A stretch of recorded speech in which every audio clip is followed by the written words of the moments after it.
Evening, everyone. Welcome to Iowa Hawkeyes Prime Time Live. We are your hosts, Josh Elmer and Chris Meglio. I'm Josh Elmer. He is Chris Meglio. And as always, go follow the voice of college football across all of the various social media avenues on X. Just search at the voice of college football at the VOCFB. Same thing for Instagram, Facebook, you name it out there across the social medias. Josh Elmer, Chris Meglio. It is Iowa Hawkeyes Primetime Live, episode number 6 tonight. So happy to be hanging out with all of you on this Monday, right smack dab in the middle of May. My man Chris, how we doing tonight? Doing good, man. I finally got my finals out the way, so it's nice to do my show and not have to worry about doing some homework after this. So, a lot of good stuff for the Iowa stuff, not just football, but all around. Congrats to all the graduates out there, all the ones who are, watching the show. I had a couple of friends that graduated this weekend. I was there to watch them, so it was a good week. But now school's over. Now I can really, put a lot of more focus into this show. So I'm excited, man. How you doing? I'm doing fantastic. The mind is clear. No more school for a little while for you, or at least not as much school. I'm Josh Helmer. Check out my work at HawkeyesWire.com with the USA Today Sports. Chris, tell folks how they can keep in touch with your work outside of course, following us here, Iowa, at the voice of college football.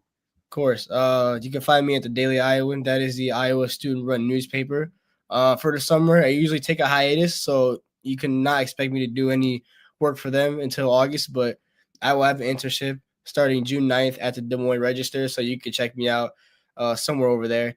And you never know what we got in store. There might be a couple other things that I might be hopping into. So, but as of right now, Daily Iowan, if you want to check out my work from the school year, then Des Moines Register for the summer. Well, big news in basketball where we lead today. Iowa women's basketball has officially signed Emely Rodriguez. We, over the past couple of weeks, have been monitoring this transfer portal recruitment for Iowa. Obviously, the Hawkeyes have signed Georgia Tech transfer, Miss Chit Chat Wright, already the 5'4" point guard from Georgia Tech that started and played a bunch of basketball for the Yellow Jackets a season ago, but they didn't want to be done. And they were in the mix for one Emely Rodriguez, a UCF transfer portal entrant who is originally from the Dominican Republic, obviously spent her first season in the Big 12 with UCF, where she was a double-figure scorer, Chris, had visited Iowa last week, then visited Indiana, Big Ten fellow Big Ten rival, the following day. And there were reports that Emely Rodriguez was about to be visiting NC State today, tomorrow, sometime this week, until we got the news that nope, you can go ahead and scratch that visit. Emely Rodriguez had signed with the Iowa Hawkeyes. Big time pickup for Jensen, for the staff, Chris. I think somebody that obviously factors straight into the rotation for the Hawkeyes and, dare we say, slots right into the starting lineup. I think there's a good chance of that, but a big time pickup, Chris. 100%. When you look at the very few pieces we lost, although we only lost 4 pieces, Lucy Olson, Cindy Affolter, Lee Guyton, and AJ Ediger, that's still, a lot of points between the 4. So we had to really, look at some big pieces, and not only to get, another guard, but a 6-foot guard, add some more size. We don't have, the biggest bigs. I know Layla Hayes is 6'5", she's coming in. But to get someone of Emely Rodriguez, someone who has 3 years of eligibility remaining, that's someone that you could also build up with a Taylor Strumlow, Tegan Mullaney, Chit Chat Wright, who we just got. We have a lot of young pieces, and it seems like we're building a really nice young core that we could roll for the next couple of years, bearing that everyone stays. So, a big-time pickup. I believe, like you said, she will be an instant factor in the rotation. Who knows? She could be a starter. I believe her size and her scoring ability is something that could really help Iowa. And who knows? Whether, we'll see when the season comes, or whether it's starting or on the bench, she's going to be a factor. You could expect that, Josh. I think a starter for Iowa. I think they went and found a starter. My early starting 5 for Iowa, and they could go obviously a couple of different directions here, Chris, but I think that Addie Deal is the Hawkeyes starting point guard, though Chit Chat Wright could easily be into that starting rotation and no doubt will play starters minutes. At times you say somebody's a starter, and okay, if you're in that rotation and you're in that next wave off the bench and you're getting starters minutes, you might not have that label of starter, but you're a starter in all, effective intents and purposes. But I think the starting five for me right now today, Addie Deal at the 1, Kylie Feuerbach at the 2, and your pickup right here, Emely Rodriguez at the 3, Hannah Stolke the 4, Ava Hayden the 5, with a good set of, couple of bench players for you in Taylor McCabe, obviously in Chit Chat Wright, and then the Taylor Strimlows and the Tegan Mulaney's of the world. That's a pretty nice little rotation to work with. Sounds like an NCAA tournament team to me. 100%. If we made it last year, we can make it this year. And, I would believe that I personally believe, I think Chit Chat Wright is going to be the starting point guard. Now that we got her, it does definitely make things a little more complicated. But if you're Jan Jensen and you're the staff, along with the newest addition, who we'll talk about, that's a good problem to have when you got so many talented players that it's hard to, figure out which 5 are going to start because you got so many you can roll with. I do believe Chit Chat. I think Chit Chat will be at the 1 still. I think Eddie Deal will be the other guard. Kylie Feuerbach, I'm assuming she was starting all last year. Why wouldn't she start this year? Hannah Stolke, Ava Hayden right now. If anyone were to move out the starting lineup, I think it would be Chit Chat, and you could insert Emely Rodriguez probably at the 3, I would assume. I think Kylie played a little bit of the 2 last year. But, it's just good problems to have, man, when you got so many talented players, not to mention that's sounding like Taylor McCabe is coming off the bench. Taylor Stremlow is coming off the bench. Those 2 players can start for you too. Tegan Mulaney, let me not disclude her.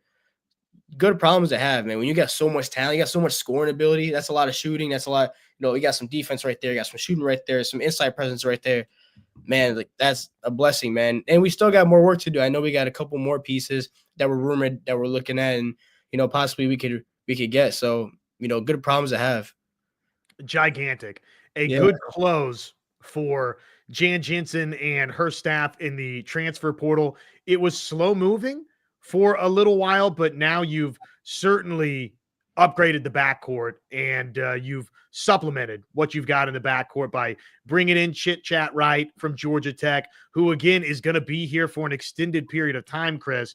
Same thing here with Emely Rodriguez, players that can grow up and continue to develop in the program, but bring production that's proven production to the rotation, maybe the starting lineup for both Chit Chat Wright and Emely Rodriguez. A little bit more on Rodriguez in case folks out there watching, listening are unfamiliar. Rodriguez in her freshman campaign at UCF averaged 11.9 points per game, 5.3 rebounds per game, 1.4 assists and steals per game. Shot right at 41%, 40.9% if you want to be, specifically specific on the averages there. A 33% three-point shooter and 75% from the free throw line. So what they call in the biz, Chris, a 3-level scorer can put it on the deck and drive to the cup, finish through contact, obviously shoots it well from distance. That's not a 3-point shooter at 33% that took 5 3-point attempts last season. No, she's a 33% three-point shooter with room to improve there. Solid across the board, a good free throw shooter. This is a big-time pickup, a big-time underclassman pickup for Iowa and Jan Jensen. So I'm fired up about it, man. It's another indication that the Hawkeyes with Jan Jensen, this Iowa women's basketball program, it's here to stay. Fans were waiting on these kinds of additions in the form of Chit Chat Wright and Emely Rodriguez, and you had to be patient, but here you go. Right at the buzzer, Jan Jensen, again, another big-time pickup for the Hawkeyes, and you went out over Indiana and over NC State. NC State's a program in the ACC, Chris, that you look up and on a routine basis is a ranked foe, a team in the ACC you have to account for and think about for the ACC championship. So I go back to what we said, I think on last week's program and maybe the week before. You follow the offer sheet for Emely Rodriguez, and guess what? UConn South Carolina were a part of her recruitment from her time in Miami. And obviously, when you're getting those types of offers, and now Indiana and NC State were in the mix out of the transfer portal, this is a big-time recruiting victory for the Hawkeyes. And just a sign that, oh, by the way, Addie Deal, 5-star kid coming in, Journey Houston, blue-chip kid coming in, Layla Hayes, blue-chip kid coming in. Now you've got just that little bit extra weaponry to add to the equation. 100%. I think the biggest thing you said is that she's an underclassman. Now, again, she has 3 years left of eligibility, and that is much bigger. You know, we loved the addition of Lucy Olson last year. Like, she was great for us. But the thing that sucked about it was that we only had her for 1 year, and we knew that. Still a blessing, but imagine having a Lucy Olson player for 3. Not calling Emely Rodriguez Lucy Olson, but to have a player of that caliber. Now, when you're getting recruited by UConn and South Carolina, that means you're a big-time player. You definitely got some talent on you. And so to win Emely Rodriguez over those two, and especially Indiana being the Big Ten foe, that's showing that Iowa is one of those programs that could really go out and compete with some of these top schools for some of these recruits. We might not win all of them, but we win some. That's exactly what we did. And she's going to be a good impact for the program. Like you said, three-level scorer, and also can rebound a little bit. 5 rebounds a game, a little bit over 5 is good. Now, she's going to improve. She was only a freshman last year, 12-5. In Division I basketball is pretty good. So you can imagine Iowa, with the way we develop our players, how she's going to develop going into next year, and you could expect her to be a key player, maybe a top 3 scorer for sure, maybe even a top 3-2 rebounder. You never know. She could do it all, man. She's a great player. Great pickup, man. Michael in the chat jumps in. Good evening, Michael. Love my Lady Hawks. Yes, we love those Lady Hawks, no doubt about it. It is kind of fitting in a way that you get the Emely Rodriguez signing news on the same day that Iowa unveils that Sydney Affolter is coming back to the program as a graduate student employee. So congratulations to Sydney Affolter as she begins her coaching journey with the Hawkeyes. And I say it's sort of fitting in a way, Chris, because you turn on the tape for Emely Rodriguez, and dare I say there's some similar traits to what Sydney Affolter brought to the Hawkeyes, her ability to stretch the floor, shoot it, to really go rebound the basketball, which you just mentioned. Emely Rodriguez can really get onto the glass and go get some boards for you. And, oh, by the way, can go attack the cup as well. So there's some similar traits that Rodriguez brings to the table. She basically fills that role that Sydney Affolter is vacating for the Hawkeyes over on the wing. But great news for Sydney Affolter, and congratulations, a valued addition, no doubt, to the coaching staff. 100%. And Emely Rodriguez is, dare I say, a big dog, as you know, as our once former member Raina Harden used to say about Sydney Affolter, man. That's a great pickup. I'm not surprised that she went in the coaching field. I believe it was either last offseason or during the season when she was put on I think it was a player's coach's watch list or something of that nature, where you just kind of knew that, she was a leader naturally by example, and coaching was definitely a part of her route. And that's good that, such a well-respected player is not going to be a well-respected coach to come in and be able to still impact the Hawkeye culture, not in the uniform necessarily, but just to be around them. And you could see, there was posts on Instagram, the women's basketball page posted it. Every single Iowa women's basketball player in the comments, giving her props. So, another big time get for Jensen, one that we might not have seen coming. We didn't hear about it, but man, like, this probably you can't be not happy with this one. It's the happiest news for sure. Played with such great passion, tremendous player for the Hawkeyes, and wonderful to have Sydney Affolter on the staff now in this graduate student employee role, which, the phrasing is graduate student employee. Is that the old school graduate assistant? Is that just a different way to give that title? Whatever it is, you're happy to have Sydney Affolter around and a part of the program still to stay with the Iowa Hawkeyes. We've got plenty of football to talk about tonight as well.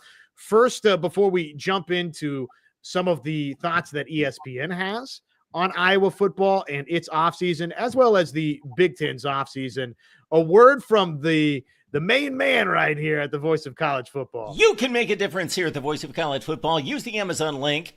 Financially contribute to the Voice of College Football without spending a penny. Same shopping experience It's easy. Go to any video on any channel, go to the description section and grab the link right next to the capital letters that say Amazon.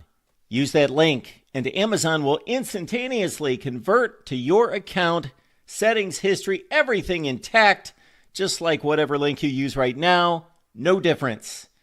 Pay no attention to the product that you see right there. Just go search what you want. Don't forget the Amazon link. Thank you for your support. Sincerely, the voice of college football. That is the man, Mr. Mark Rogers, the voice of college football. And yes, help us out by doing that. You can shop Amazon with the voice of college football. I saw our man, Mr. Hink, is in the house. Good evening. How we doing? Happy to have you hanging out with us. Okay, so ESPN shared its breakdown for Iowa football and for Big Ten off seasons, really all of the Power Four.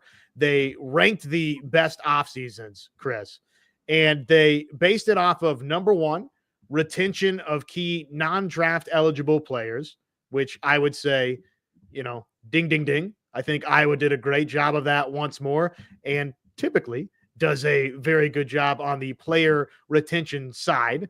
Number two, retention of key coaches or staff upgrades. Not a ton of turnover for Iowa. Obviously, you had a change with Liddell Betts at your running backs coaching position, and you brought in Omar Young there. But I would not say that that is an earth-altering change for the Hawkeye coaching staff. And then number three, which I'm guessing, Chris, is frankly, they can add 1 and 2 in here. And for, say, a Jim Knowles at Penn State, when you bring him over as your defensive coordinator, okay, they're thinking about the coaching staff additions quite a bit. But other than that, most of this, I'm guessing, is focused on number three, which is player additions, primarily through the transfer portal, but also high school recruits. So just briefly, one more time around, retention of key non-draft eligible players, retention of key coaches or staff upgrades, and then number three, player additions, primarily through the transfer portal, but also high school recruits. So tops in the Big Ten in terms of the offseason is Penn State. What do you think? How do you feel about Penn State getting top billing from ESPN in terms of its offseason? I think they're up there. I don't know if number one would be the spot. Well, they're up there. I don't know if I put them number one, but they did retain most of their key guys. I know they're non-draft eligible guys, but they did retain their 2 key running backs. Blanking on names, but I know they were both really, really sought after running backs. They would be in the NFL draft. So, they're, as Tink said, they're pretty loaded, and they're going to be just as good next year, if not even better. And that's very scary for everyone else in the Big Ten. So, at least top 3 for me. It's hard to put anyone in number one, but if they're number one, can't argue with that. Taylor Hink, they're going all in for the Natty. I forgot they brought in Knowles. Yes, that's the big coaching addition for Penn State. Devontae Ross was a wide receiver out of Troy that the Hawkeyes, at least for a moment, were linked to. 76 grabs, 1,043 receiving yards, 11 touchdowns a season ago. And that was a name that, again, if only Iowa fans wanted the Hawkeyes to be in the mix for Devontae Ross, because, well, lo and behold, if you recall back, he had, the 5-catch, 142-yard, 2-touchdown day against Iowa last year. So you saw it firsthand. That is a Penn State addition from this offseason. So they've made some definite moves in terms of the offense, upgrading it a little bit. And then, of course, Jim Knowles, bringing him in and getting Drew Aller back, right? When you have your quarterback back that led you to the college football playoff, that naturally is going to make analysts feel a little bit more comfortable saying that, hey, you had a great offseason. Or you look up and you see all these, way too early top 25 rankings. I know none of these, Chris, are technically official, but Penn State's always right there 1, 2, 3. I mean, they're right toward the top of basically any way too early top 25 ranking you look at. 100%. Yeah, they're one of those programs like you said. They're always consistently up there. They're known as a football school. They're going to be known as that for a while. And with the amount of talent they produce and the track record they have of their success, it's not hard to see why they get these good players, why they get these good coaches. They're going to be lethal again next year. So no surprise. And if they finish again in the top of the Big Ten, not a shocker at all. The backfield, those two guys right there, Singleton and Allen, pretty good place to start. Pretty lethal about it. Just we won't, get too deep in the weeds, I guess, on some of these other teams, but just to share the rankings with you, Oregon was second according to ESPN in terms of best Big Ten off seasons. Illinois was number 3, similar to Penn State. This is another team that analysts are kind of falling all over themselves with, Chris. Yeah, a little bit of a shocker just because Illinois is not known as a football school, but they had a pretty solid season last year. They had a lot of talent. Didn't lose too much talent, but definitely gained some. So now will they finish top 3 in the Big Ten? That's something I'm not expecting. Wouldn't doubt it, but if I'm sure these analysts know a little bit more than I do. But I don't know. Anything football, I never picture Illinois as top 3, so it's a little bit of a surprise to me. In terms of potential fallback candidates, Curt Cignetti, the Indiana Hoosiers, there are some that will say, hey, adios, Curtis Rourke, and Indiana, I will show you the cliff to fall right off of. They're number 4. Indiana is in best off seasons from the Big Ten. They say what went right. Indiana brought back all Big Ten players on both sides of the ball in defensive end, Mikhail Kamara, linebacker Aiden Fisher, and cornerback D'Angelo Pons, as well as wide receiver Elijah Surratt. The Hoosiers addressed Rourke's NFL departure by adding Mendoza. That is Fernando Mendoza, who, let's see, was he a high school recruit or did he come over from, oh, that's right, from Cal, who everybody wanted from Cal. Yeah, they won last year. If there was one team that really took a huge step last year, it was Indiana. And the coach has a big factor in that. I mean, there's no way you go from, a lower seeded team in the Big Ten the year prior to one of the top teams in the Big Ten. They went, they were 10-2, 11-1, one of those two. But man, like when you got a coach like that, he's a culture builder, and he's gonna know how to build a culture the right way, how to recruit the right way. And you've seen it this offseason with the players. As you just said, Fernando Mendoza from Cal, what school didn't want him? But yeah, Indiana got him. Why? It's probably because of Kurt. He's a good coach, man. Again, I won't be surprised if they're top. Not at all. It's kind of fun seeing Indiana turn the corner and be potentially competitive with Curt Cignetti for the long haul. We'll see. This is a big year for them in terms of, do they truly have staying power? Mendoza, a massive pickup for them. You got to have the quarterback, right? As we'll get to with Iowa throughout the back half of this show. And as we've talked a lot about, we'll probably all offseason until we snap that football come the end of August, the addition of Mark Gronowski. That's why you're optimistic that things can change for the Hawkeyes with their quarterback situation. Okay, so 1, 2, 3, 4 best off seasons out of the Big Ten so far. Penn State 1, Oregon 2, Illinois 3, Indiana 4. They've got Ohio State 5th, Nebraska number 6, USC 7th, Michigan as the 8th best offseason, UCLA number 9. Remember, UCLA added Nico Iamaleava after that wild cycle in the offseason not too awfully long ago. Number 10 was Washington. And then you got to go all the way down to number 13 to find Iowa, according to the best off seasons in the Big Ten per ESPN. They had Rutgers 11, Michigan State 12, and then Iowa number 13. You're muted on us. Damn, I didn't even know I clicked that. Yeah, it's a little confusing to me just because you said that, the rules are, it's about the departures of non-draft eligible players. But yet again, on the list, when it says key departures, it's the players that got drafted. So was it? Can't tell if that was a factor or not. It must have been if we're that low, because if you're not looking at the players we lost through the draft, besides John Nestor, there's not really anyone prominent that we lost from last season. If anything, we've added so much more talent than we lost. We're not talking about the draft, so it's a little confusing to me. Like Mark Gronowski is the big win in the first place. Then you get another receiver on top of that. Jonah Pace, the defensive tackle. You brought Bryce Hawthorne along with Mark Gronowski from South Dakota State. Then you got the freshman. You say Espen.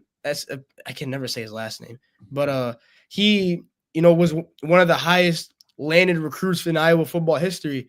When you look at those guys, how could you say that we're only 13th in the Big Ten and in offseason additions? It's crazy to me, but the blessings about these lists is we could actually take this and we can see where they end up at the end of the season. And I believe at the end of the season, our talent is really going to show. We're still going to be a top half team in the Big Ten, if not top 5, I believe. Epinesa. Yosei, by the way. Yosei Epinesa. So appreciate that. Kind of a cool first name. Here's what they said.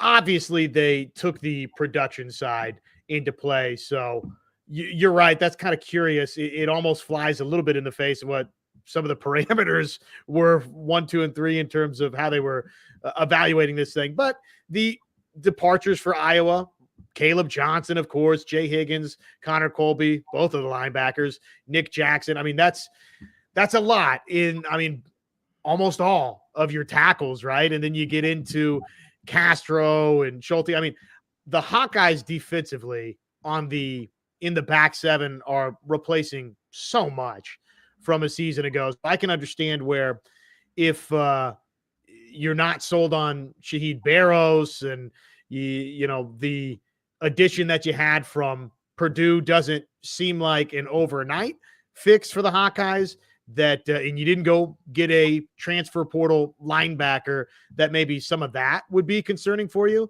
But that's really kind of not what they looked at.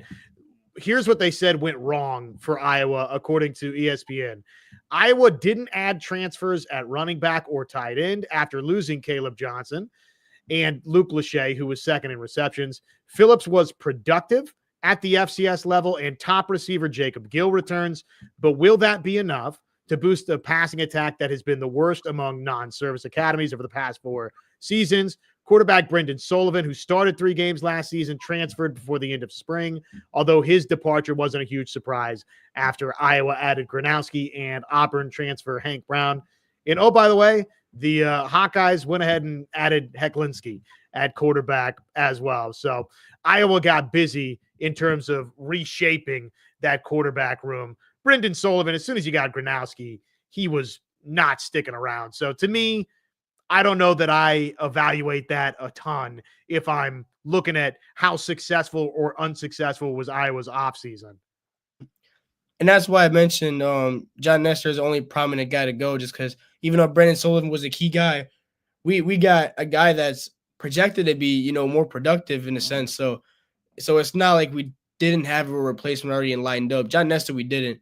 But as you said, man, we did lose a lot on defense with the draft. And then on the O-line, too, we also lost a lot on the O-line as well. But you have to fare that, those guys that whoever was there last year is expected to step up, is going to step up, just because the track record that Iowa has in developing these players. And that's why Kirk Ferentz has been there so long. And I believe that with the additions of DeSantis Phillips, again, the Mark Gronowskis, Jonah Pace, the Bryce Hawthorns, the Shaheed Barrows, I forgot to say him earlier, I believe that, Iowa's still going to be a competitive team. It's going to be not as much star power as you might say, but a very blue collar, in the trenches, grinded out team that's going to give any team, whether you're bottom of the Big Ten or top, we're going to give you problems. It's going to be a challenge, especially with the elevation of what is expected to be our offense next year.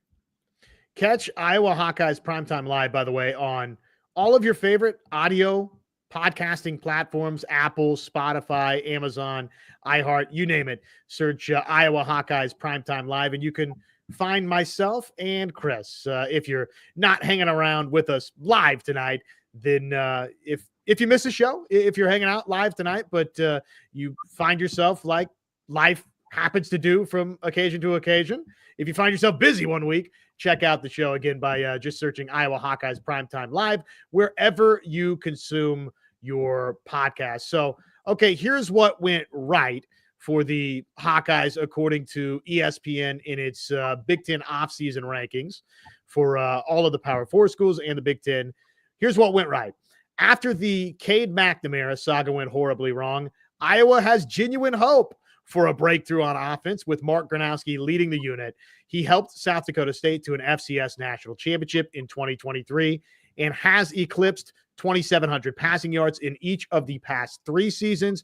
Although he missed spring practice after shoulder surgery, he's on track for full participation this summer. Iowa added a few pieces along the defensive line, kept the players it expects to take on bigger roles throughout the defense. Ferentz continues to have great continuity on his staff with defensive coordinator Phil Parker and others. Mm-hmm. Yeah. When I hear of key players on defense that are expected to step up, the first name that comes to my mind is a guy that's been raved about by anyone else at spring practice or anyone in the building, and it's Max Llewellyn. He's expected to take a big leap this year. As we talked about previous shows, him, Xavier Nwampa is expected to have a rebound year. TJ Hall has been mentioned as a name that has been, very productive throughout spring practice.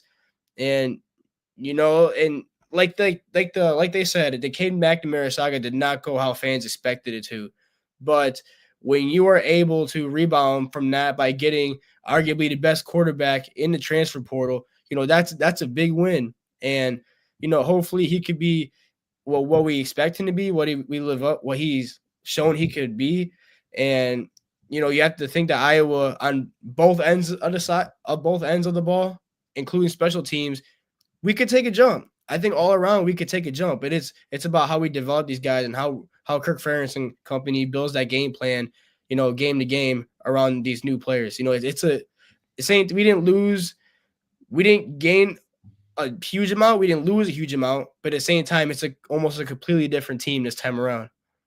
It was an Iowa offseason. They picked and chose a couple of guys that could help them. They got the big splash for Iowa. Yes, Mark Gronowski is a big splash. I know for some of you blue blood fans out there, maybe that doesn't move the needle as much for you, but for Iowa, where you've just been trying to get to that competent level of being able to both run and throw the football effectively, getting Gronowski is a big-time splash out of the portal for the Hawkeyes. You hope that Sam Phillips coming over from Chattanooga can also add something to this wide receiver group that, Chris, I won't speak for you, but we think that with Reese Vander-Zee and Dayton Howard and Seth Anderson and maybe even KJ Parker, Jacob Gill coming back, that Weegan in that mix, that it's one of the best wide receiver groups collectively that Iowa has had in some time. And if Sam Phillips can just help you out a little bit in that group, then that's another big time addition.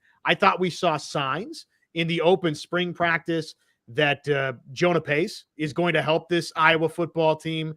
And let's see, Bryce Hawthorne, I think, is someone that will help that defensive line. Max Llewellyn, if you're talking about guys that retention, they're back, or they've been in the program and now it's time to take that step, Max Llewellyn was somebody that really popped on the tape if you flipped it on throughout that open spring practice for the Hawkeyes. So, look, the Big Ten offseason rankings, you don't expect Iowa to be in the top 3 of the Big Ten. You don't expect Iowa to be within the top 5. At some point, if you and I, over the next however many years, Chris, sit down and we do this show, Iowa Hawkeyes Primetime Live, I'd love for the offseason where Iowa does crack that top 3, top 5, and they do all sorts of splashy stuff in the offseason. But that's just not who the Iowa Hawkeyes are, and that's not who they've been this offseason. They've picked and chose a couple of folks from the FCS level that they think can come in and help them, and I think that that's what they found, and hopefully that is proven to be the case, that the retention, the bits and pieces you found out of the FCS, that Iowa's found some playmakers that can help them, but it's not going to wow ESPN. Yeah, I think I think that's what Iowa is. We're just, as you said on the show, and so have I. Iowa's a school that finds those hidden gems, out in the field. They're not one to necessarily go for the top recruits, but they'll look a little lower and they'll look at those players who have the little niche that they just need. It's not about getting the biggest recruit with them. It's about fitting what you need. And Iowa's always done that. And that's why we've stayed consistently good, even though we no national championships involved, not a lot of playoff appearances, but Iowa's always been relatively competitive. And it's because Kirk Ferentz and company are so good at finding those little gems to replace what we lost and to keep us competitive. That's what it's going to be. And although this list has us 13th out of, the 18 Big Ten teams, I believe that, could it be discouraging for fans to read that? Yes, it can. But it's not about what the list says. It's about how the team fares when the season actually comes and they go out in the field and they snap the ball. And I believe what Iowa's going to show is that this list is wrong and that the talent we have is going to have a much greater contribution than the ESPN analytical people believe so. That's what I believe. That's right. Prove those writers wrong, baby. We don't care how ESPN places the rankings. Just to finish out what it looked like from the Big Ten offseason rankings, Northwestern was 14th, Minnesota 15th, Wisconsin 16th, so they're not high on the Badgers offseason. Maryland 17th, and poor Purdue, man. It's just not going well right now for the Boilermakers, is it? Not at all. No, they had a rough year last year, and it'll probably be the same this year. At least they got basketball, though. They're pretty good at basketball, so they should just focus on that, man. Let's just when it comes Purdue, when it comes August, just focus on December. Yeah, that's right. They've at least they got that thing going on. The 4-Letter Network also shared its updated transfer portal ranking and its quarterback tiers. Speaking of one, Mark Gronowski, this is kind of what we're hoping for, right? Here's what Tom Luganbill said about Mark Gronowski. Quote, "This guy is the very definition of substance over style. All he does is make good decisions and win. It's not always pretty, and his methods can be unorthodox, but the end result is among the elite in college football. An adequate athlete, Gronowski shines with his accuracy. He'll bring experience and smart play along with a sky-high expectation to perform, which he's done his entire career." What do you think of that assessment? Fair, 100%. I remember our first show. I watched this film right before our first show, and like I said it, you could track me back on this. He's just a winner. That's what he is. Always smart decisions. Someone that has the athletic ability to not only throw the ball deep and be able to complete those passes, but when the play breaks down, he can use his feet and he can run off. That's the thing, is that he has such a high IQ that he knows how to do both so effectively, pick and choose, and it's most likely going to be the right answer to the point where defense is going to be so confused. He's a great player, one of the best pickups of any team that could have gotten in all college football in terms of what we lost and what a team needed and what the value that they got back. Man, I don't know about having him 44 though on this list that we're about to get into. 44 is a rough ranking in my opinion, but when you look at it just from the Mark Gronowski to Iowa in general, he hit on the nail. Just a winner, and we're gonna see that when the season comes. I don't know about 11-1 or a 10-2, but positive record 100%, and he's gonna be very effective. It's gonna be a good passing game with him, I'll tell you. Well, you are correct. According to ESPN, these their final transfer portal rankings. Gronowski is 44th nationally, and let's see. They run down his stats: 10,300 plus passing yards, more than 1,700, almost 1,800 rushing yards in his South Dakota State career. The combined 130 total touchdowns. He obviously won the Walter Payton Award at the FCS level, won a couple of national championships. So he's about where I would sort of suspect that Gronowski would be. He's making that FCS to FBS leap, a ton of production, tied for the all-time winningest quarterback in FCS history with his 49 wins. Nobody's won more games as a quarterback at the FCS level than Mark Gronowski. So because it wasn't done at the FBS level, Chris, I think you're just going to see at times a little bit of a hold up, a little bit of a hang up there. Still a understanding and an appreciation for what Gronowski has done at the FCS level, all the winning that he has done, the dual threat production that he brings to the table for Iowa. But I just think that a lot of times reporters and analysts are going to look at it and say, but let me see it in the Big Ten. Mm-hmm.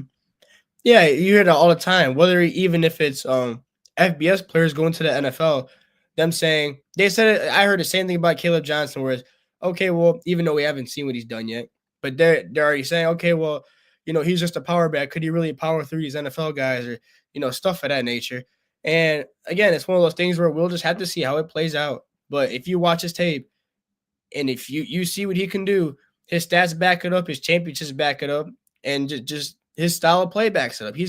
He should be an effective quarterback. Now, it is a whole big transition. I'm sure there will be some hiccups along the way. He won't be perfect by any means, but I do believe that he will be, a great quarterback for a program that desperately needed a very consistent throwing quarterback. That's what he's here to do. Again, it's one of those very few small gems that we were able to get. It's not like the Nico again, I can't say his last name. Maleava. Yeah, Maleava. Yeah, he must be Hawaiian or something. Yeah, it's not like going out and getting one of those, because he was a very talented player. But again, we looked a little deeper. There's a hidden gem a little bit right below, and I was able to grab him. And I'm sure he'll improve his stock when it comes end of season rankings. If they do these, I'm sure that he will, very much improve his outlook, because again, you don't get invited to the NFL Combine as a D2 quarterback for no reason. That was for a reason, because he's talented. He's one of the better quarterbacks in all of college football. We'll continue this discussion just real quick. Iowa Hawkeyes Prime Time live. I am Josh Helmer. You can check out my work and the team's work at HawkeyesWire.com. And he is Chris Meglio. Chris, you're all over the place. Yeah, Daily Iowan. Again, I'll be taking a little bit of a hiatus since it's the summer. You can catch me at the Des Moines Register for the summer. Blessed enough to, be over there for the summer. I'll be there starting June 9th. Currently back home in Aston, Illinois. It's nice, sweet home. Nice to be back. But I'll be in Des Moines come June 9th. And then, yeah, we'll see what other opportunities come about. I love to dive into everything I can. But, those are just the two that I have, along with this such great platform that, these owners have been able to bless us with. So thanks for them for giving us our own show. Please consider liking this video, subscribing to the channel, share a super chat if you're so generous. That's what supports us doing this show. I hate to come out with the money bag begging or anything, but it really does help us keep doing the show. And oh, by the way, follow me at Josh on Ref on the socials, at Hawkeyes Wire. He is at Chris_Meglio. And everybody should be following the Voice of College Football on X, on Instagram, on Facebook. Just search the Voice of College Football and you'll find it. And right there on X, at the VOCFB, where you can find the Voice of College Football on Twitter. So again, like, subscribe, and support the channel. We appreciate that. Here's what they said about what Mark Gronowski, ESPN, what he brings to Iowa from Max Olson. What a win for the Hawkeyes. They were looking to improve their quarterback situation for 2025 via the portal. Their patience paid off when Gronowski hit the market. There's not a more experienced or accomplished quarterback in this cycle when you consider he's played more than 3,000 career snaps. Gronowski was productive in his lone start against Power 4 competition in 24, throwing for 264 yards, couple of touchdowns with an interception in a 44-20 loss at Oklahoma State. He'll be eager to prove he can compete at the highest level in the Big Ten. And, oh, by the way, Chris, he'll be doing so with all due respect, not a South Dakota State roster around him. It'll be the Iowa Hawkeyes roster around him when he's matching up with not the Oklahoma States of the world in 2025, but the Wisconsins and Nebraskas, and early against Iowa State and so on and so forth. Mm-hmm. Yeah, man, definitely one of the better quarterbacks in the Big Ten. And as he just alluded to, and as we did too, when you look at what a team needed and what a team got to fill that need, what other schools or positions you could say that were better than what Iowa did at their quarterback position? And for him to be such an effective winner, now he goes to a team that, yes, has not won national championships, but is consistently winning, consistently has a good roster around with good people and a good coach. He's going to take his game to a whole nother level, I believe, after a couple of games, a little warm up, But what a great pickup this is. As you said, it's a home run hit. When you look at, again, fit compared to what was filled, it's a home run hit, no doubt about it. And he's going to be great for this program and his lone year with the program, and hopefully was able to elevate his stock and take his talents to the NFL. I would love to see him somewhere on a 32 or a 53 man roster in the NFL.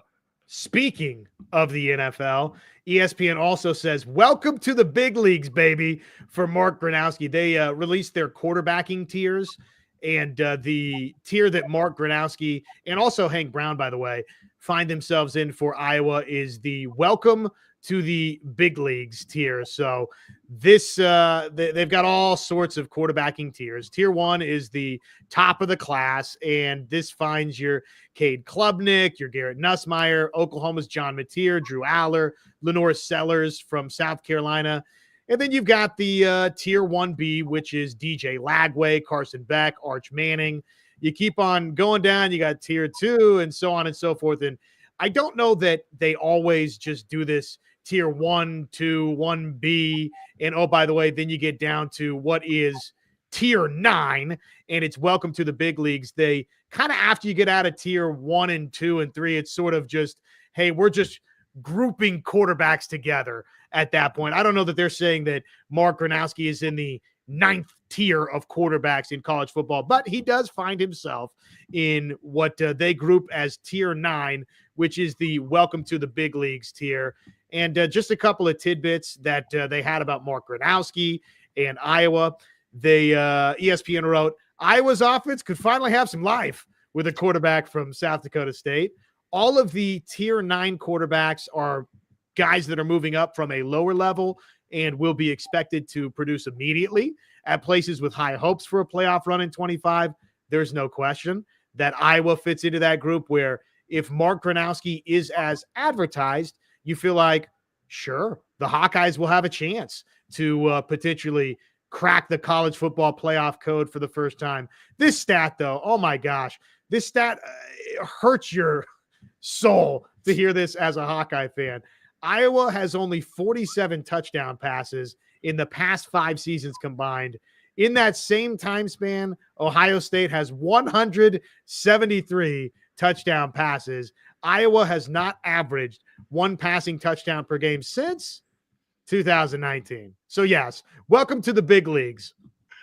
Yeah, man, I don't even know. I can't even speak much about that stat. That's pretty sad, but big things in store for next season. Again, Mark Gronowski's stats speak for themselves. When you throw for over 10,000 yards and several dozen touchdowns over a 3-4 year career, that's saying a lot about what we're going to get and how much better we could expect this passing game to be. I'm sure next year we're not going to throw just 1 passing touchdown a game. I'm sure next year we're not just going to throw 13 to 17 touchdowns a game. We're going to throw for multiple pass touchdowns a game. We're going to throw for maybe 2 or 3 a game, and I'm expecting 47, depending on how good this offense is, might be a little bit of a stretch. Maybe we can get that in a year. Well, he's going to leave it 1 year. Maybe we can get that in a year. Could be a stretch. It's the Big Ten. Now, I expect us to double or at least double our throwing touchdowns, what we got last year. But that's a brutal stat, man. A brutal stat. But again, it goes back to me saying, when you look at the fit, what Iowa needed to fill and the quality that we filled it with, it's one of the best fill-ins in not just the Big Ten, all of college football. Mark Gronowski was a gift with a golden bow on it for the Hawkeyes for sure. The injuries obviously worked against Iowa a season ago. Cade McNamara didn't play all season. He finished with 6 touchdown passes. Brendan Sullivan, again, got a trio of starts, but he dealt with the injury bug as well. 3 touchdowns, 3 picks for Brendan Sullivan last season. Jackson Stratton had a touchdown pass as well. So Hawkeye quarterbacks, 10 passing touchdowns last season. So let's Let's hope they can get north of the 1 passing touchdown per game. If Gronowski is who he's billed to be, then he should be leaps and bounds above that number. I mean, I think is 20 passing touchdowns. I know it's Iowa, and obviously you're talking about doubling up your passing touchdowns from a season ago. I don't think 20 is a crazy number to think about for Gronowski. If he's as advertised and the offensive line is good and the wide receivers are solid, which we expect and hope that they will be, I think 20 passing touchdowns is a reasonable number to try to shoot for. Yeah, 100%. I think that's a very reasonable number. When you throw for 10,000 yards, again, 10,000 yards, that's not by accident. That's because he could throw the football. He could really throw the football down the field, not just in the short, but the long as well. So do I expect him to get 20 touchdowns? Absolutely. Do I expect him to get 30 touchdowns? No, it's getting a little bit of a stretch. But again, like it's just the talent level is there. The arm is there. The stats are there to back it up, and the film is there to back it up to a whole nother level. So I do expect him to get 20 touchdowns at the very minimum. I'm gonna say around 26, 27. That's what I'm assuming. That's maybe 2 to 3 a game. I think that's very possible, especially looking at the plethora of receivers that we have on top of the 2 tight ends that we had. That's Zach Orworth and Aston Stringa, of course. That's 9. You got 9 solid guys that can catch the football. A lot of playmakers out there, a lot of fresh legs that you could rotate into, in and out. Like Mark Gronowski set up for success in the Big Ten. It's a whole nother jump, but he set up for success here. I expect well over 20 touchdowns next year. Please like and subscribe. Consider sharing a super chat with us to support the channel, Iowa Hawkeyes Prime Time Live. I'm Josh Helmer. You can follow me at Josh on Ref or at Hawkeyes Wire on X, on Facebook. He is at Chris_Meglio. And you can find Iowa Hawkeyes Primetime Live anywhere you consume your podcasts, your audio platforms out there, Apple, Spotify, Amazon, iHeart, you name it. So we're getting skinny on time. And I want to just briefly touch on the Big Ten baseball tournament and the schedule for the Hawkeyes, and then a little bit on Caitlin Clark, and not necessarily a dust-up with Angel Reese, but just Caitlin Clark's performance, another triple-double in her opener. But before that, a little bit of viewer mail, if you will, out there from our man Taylor Hink. I've heard Wisconsin's schedule is a gauntlet. Is that true? What do you make of the Badgers' schedule, Chris? I'm going to read it off to you, okay? Miami of Ohio, Middle Tennessee. They go to Alabama. They host Maryland. They're at Michigan versus Iowa versus Ohio State, at Oregon versus Washington, at Indiana versus Illinois, at Minnesota. Wow. That's Murderer's Row. Yeah, it doesn't get much harder than that. Alabama third already had me. I know you guys saw my faces. Then you read off about just about anyone that had a winning record in the Big Ten last year, including the top 5 teams. Man, that's a brutal schedule, especially considering that they weren't the best Big Ten team. At least their first 2 games won't be super hard. Now they get a little bit of a break and can find their rhythm before they go into the gauntlet, as he said. But man, that's brutal. That's a brutal schedule. And as we, surveyed those offseason rankings, how the offseason played out, it's just one entity's thought, but Wisconsin was in that bottom third of the Big Ten in terms of how their offseason played out. So, yeah, if this thing goes wrong, is this TOAST toast for Mr. Fickle in Madison? Yeah, very well could be. But if that is the end after the season, I have a lot of sympathy for him because he was not set up very well at all to see a lot of success. Now, could they prove everybody wrong and somehow shock the country? That's absolutely in the cards. Is it in their favor for them to shock the whole country? It is not in their favor. Could he get fired after this season, this upcoming season? He could. If he does, again, was not set up for success at all to stay if they fail miserably. I am typically not a hot take artist, but looking at that schedule and thinking about what Wisconsin has, I think there's a very good chance they're searching for a new head coach by year's end, because that's brutal. Yeah. Michigan, we'll see. You're breaking in the young quarterback, so Michigan might have its own head coaching issues, by the way, with Sharon Moore. And I don't know, it's highly touted kid, but we'll see how far along they are by the middle of the season. It's at Michigan, so that'll help the Wolverines in that respect, but they might have some problems of their own. But man, just that stretch of at Alabama, you get Maryland, you got to get that game. If you're Wisconsin, you're at Michigan versus Iowa versus Ohio State, at Oregon. Washington could be an improved team. At Indiana, went and got a big-time quarterback in Mendoza out of the portal, and everybody loves Illinois going into this season. So that could get sideways on you in a hurry for Wisconsin. And I don't know that Fickle survives it. Yeah. Honestly, here in that schedule, Iowa might be one of the more favorable teams in that schedule, and they're definitely not going to be favored in that game. Now, I will say I will be there to cover that game in Wisconsin. I'm looking forward to that. That's the one game I know for sure I'm going to. But man, that's going to be one that they're going to have to grab. We'll see, Taylor, if we can talk Corey Brada into hanging out with us. I'd jump on with those guys anytime they want. They just got to reach out to me on a Tuesday night. That's free. And I likewise am a big Corey Brada fan too. He's a star in the Iowa world. I think he's tremendous at what he does. So big tip of the cap from yours truly to Corey. I think he does a terrific job by his own, but also obviously with Mark as well. And I'd love to get to hang out with him. I'm sure probably that will happen at some point. Okay, before we call it an evening, Iowa baseball, not the close to the regular season that you, I, or anybody were hoping for. They've lost 8 out of their final 10 games to close the season. 1 win, 1 tie mixed in there versus Oregon State. And then obviously they were swept by the Oregon Ducks this past weekend. A couple of top 10 foes that you closed with in Oregon State and in Oregon, but the chance to win the Big Ten regular season title, I believe for the first time since 1990, by the wayside with the broomsticks from the Oregon Ducks, the UCLA Bruins, the Oregon Ducks. They share the Big Ten title. Iowa gets the number 3 seed, so they're off to Pool C. It's a new look format for Big Ten baseball in the Big Ten tournament.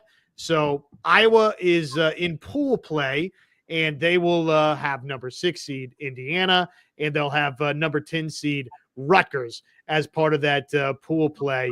So let's hope the Hawkeyes can get a couple of wins, get into, if they win the Pool C bracket, then they'll be off to the Big Ten semifinals at the end of the week.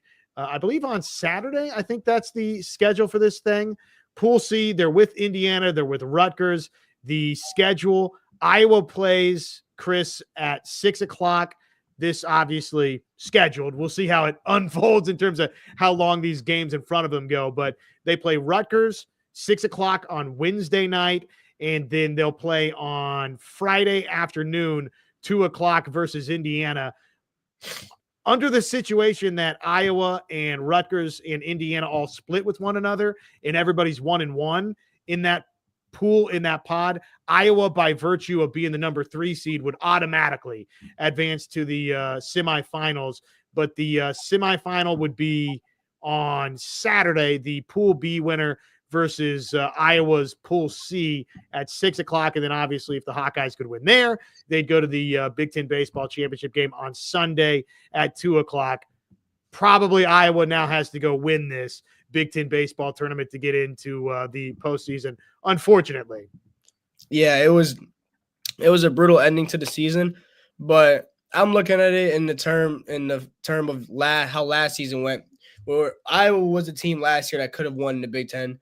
We did not win the Big Ten. We were actually pretty far from that. Now this year we didn't come in with the highest expectations, but we somehow ended up being a top 3 team, even though we didn't win the Big Ten. It's still an overachieving season. I don't want to necessarily put it that way, but you could say that's how it was. So, for the fact that we are in a solid position to make the Big Ten to make the NCAA tournament, I think, it's still a huge upgrade from, the preseason projections. So, I believe we can capture these two, bearing, any kind of unfortunate fallout.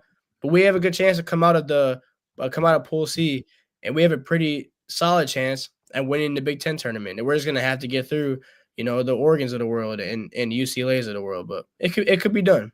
Maybe the bracket will break elsewhere, and you get to that. If you get to that semifinal part, and some of those other highly ranked teams aren't around, then you got to win to get there. But if you can get to that point Saturday, Sunday, maybe you can get fortunate a little bit and go punch that automatic bid. I loved what Rick Heller said, that hey, we're trying to stay positive about how this thing unfolded, and we know there's more baseball to be played. It'd be easy to have the dauber down after losing 8 out of your past 10, and oh, by the way, getting swept and losing the chance at the Big Ten regular season championship. You might have punched in NCAA regionals bid if you were the outright Big Ten regular season champion, but now you got to reboot the computer. That's a thing in the history books, and you got to go play baseball this week. So we'll root for the Hawkeyes on Wednesday and Friday and hope that they can make it to Saturday and beyond. The Indiana Fever, the 2025 WNBA season is underway, and it was ripe with storylines in the opener. Caitlin Clark, the Indiana Fever, they roll past the Chicago Sky, 93-58 over the weekend. Caitlin Clark, a triple-double, now her third WNBA triple-double, 20 points, 10 rebounds, 10 assists, the whole stat sheet. 4 blocks, a couple of steals. Caitlin Clark was doing everything in the opener. The Indiana Fever, to me, Chris, and I don't think Chicago's very good at all, but the Indiana Fever, to me, I think are a clear now WNBA title contender. I think Caitlin Clark is a WNBA MVP candidate, and the opener was a great indication of that, look, this team's going to be fun to follow. There will be other teams out for blood at times. And I like that Caitlin Clark showed that maybe she's out for a little bit of blood and has a little bit of a chip on her shoulder with obviously the fouling situation, the take foul, as Caitlin Clark explained it on Angel Reese. But a great start to the season for Indiana and a great start for Caitlin Clark. Of course, man. You look at what they did in the offseason by, adding DeWanna Botter, getting a Sophie Cunningham, retaining all the key players. If you know WNBA ball, you know that they're a top 3 roster in the entire league. And you got, from what ESPN said, the number 4 player in the whole entire league behind 3 absolute studs. Caitlin Clark is a stud in that group now as well. And she showed it by putting up a triple-double in the first game. I mean, like, those are just all-star numbers, MVP numbers. You wouldn't be surprised she gets MVP. Would not be surprised if the Fever somehow go out and capture the championship. But it's a good start to what is expected to be a highly successful season for him by defeating the Sky by 35 points. That's pretty good. But yeah, I mean, I'll say this on the foul real quick. I don't think there's anything malicious behind it. I just think it was a great foul. I mean, she didn't go for the hand. She just swiped the ball. Angel Reese coming up, momentum hits, wrist on wrist. It hit a little hard, but I believe that Angel's outburst was, a little bit more than what needed to happen. I think the stare down is kind of what did it. Caitlin Clark did stare her down. So, but Angel Reese could say what she said, but I remember last year when Chenny D. Carter blatantly pushed Caitlin Clark to the ground, and there was one specific player on the Chicago Sky bench who was all hype about it, and that was Angel Reese. So now the tables turned, and she doesn't like it. So if you're not going to dish out that energy, then if you can't take the energy, don't dish it out. And let's just call it what it is. It makes for great viewing theater. And though they'll say the opposite in public settings, Chris, these two do not like each other. As competitors, they're rivals. They have history. And again, they might say differently, but I don't believe that they like one another a whole lot, which means that makes it pretty exciting to watch at times when you have some tempers flaring and those two getting after each other and being competitive the way that they are. One thing out the door, what you got? Anything on your mind? Hot take, because I'm an NBA guy, and I expressed that last week. I believe that the Minnesota Timberwolves will win the entire. They're going to win the championship this year. I had OKC coming into the playoffs. I just think that Minnesota showed that they're on a whole different level. I think OKC really struggled against Denver in some points of the series, not Game 7 necessarily, but I think that the Timberwolves veteranship and especially the head of the snake, Anthony Edwards, is going to be the best player in the playoffs going forward, and he's going to capture that championship that not many saw coming, but is going to happen. I think they're, especially Julius Randle's playing the way he's playing, they're going to win the whole thing. That's my thing. How about you? It's exciting. So I live here in Oklahoma City, and obviously we're all thundered up, baby. Game 7, you got it done. Great tension. They survived and advanced through the other side, outlasting Nikola Jokic, who's, maybe the best player on planet Earth. So that was a big step forward for OKC. They were ousted in this round a year ago by the Dallas Mavericks. I think the odds makers show it. OKC is the clear-cut favorite. Are they going to be able to go get it done? I say yes, but I'll tell you this.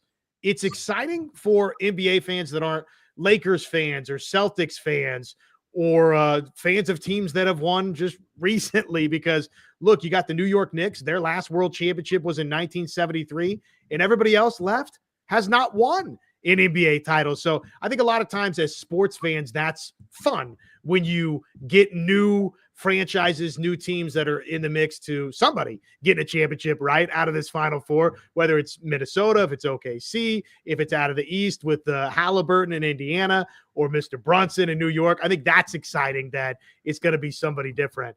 One thing for me, dude, Scottie Scheffler is a killer. And now he has won a major championship that was not played and held at Augusta National. And I think we began this year with someone capturing their Grand Slam and Rory McIlroy. And we just might end the year with a golfer one major away from a Grand Slam, because I think there's a great chance that Scottie Scheffler picks off one of the next two. I don't see him. He strikes me as somebody that's pretty robotic. He doesn't strike me as somebody that will be fat and happy with this PGA championship and Wanamaker trophy. He strikes me as somebody that at Oakmont and at Royal Portrush, you have to consider as a big-time factor in the golf world. So pretty exciting that we're seeing the rise of a Scottie Scheffler continue. He's somebody that you always, after a major championship, how many majors are these guys going to pick off? I don't think there's any question that he's going to sniff double-figure majors. Does he actually get there? Okay, we'll see. But I think he's definitely going to be hunting down a career slam at some point, and I think he'll be in the mix if he's healthy to maybe get double-figure majors, which is kind of exciting. Yeah, I think he'll definitely get there. He's been number one for the past 2 years, I believe. Now he's only one U.S. Open and one British Open away from being the next guy to get the Grand Slam. I know Rory McIlroy did it some weeks ago. Congrats to him. But if you had to guess anyone else is going to do it next, why isn't that Scottie Scheffler? He's right there with the best of the best in the world. I mean, he's at the top of the mountain pretty much, the best golfer in the world. So, but he could, besides the Grand Slam, he could definitely get 10. His talent is right. His talent is amazing, and he's only 28. Like, he's got a long time to go. Tiger Woods is always in his mid to late 40s, I believe. Like, Scottie Scheffler is, if he's going to play for a number of years Tiger Woods has, he has almost 2 decades left of golf in him. You think if he can't get 7 more titles, man, that'll be a fallout. But I think he's going to get one every year. That's what I believe. I say by 2033, 2032, which is crazy how time's flying. I believe he'll get double, 100%.